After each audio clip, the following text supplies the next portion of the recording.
السلام علیکم ورحمۃ اللہ وبرکاتہ ناظرین، آج میں آپ کے سامنے جو پروگرام لے کر آیا ہوں وہ ہے خواب میں راستہ بند دیکھنا۔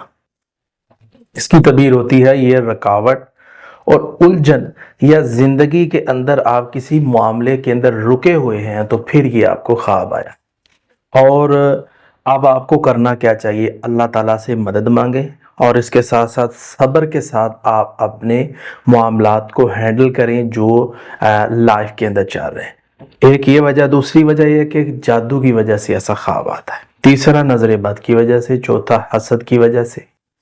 اس کے لیے آپ دعائیں پڑھیں، درود ابراہیم، سورہ فاتحہ، آیت الکرسی، سورہ بقرہ کی آخری آیتیں، سورہ یونس کی 85-86 نمبر آیت، سورہ اخلاص، سورہ فلق، سورہ ناس، اللہم انا نجعلک فی نحورہم ونعوذ بک من شرورہم۔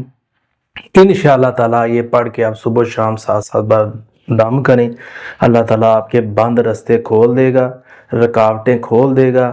اگر آپ کی طبیعت خراب رہتی ہے تو آپ شفا پا جائیں گے، آپ کے گھر کے اندر کوئی مسائل خراب ہیں وہ صحیح ہو جائیں گے، آپ کی لائف کے مسائل ہیں وہ صحیح ہو جائیں گے، کاروباری مسائل ہیں وہ صحیح ہو جائیں گے۔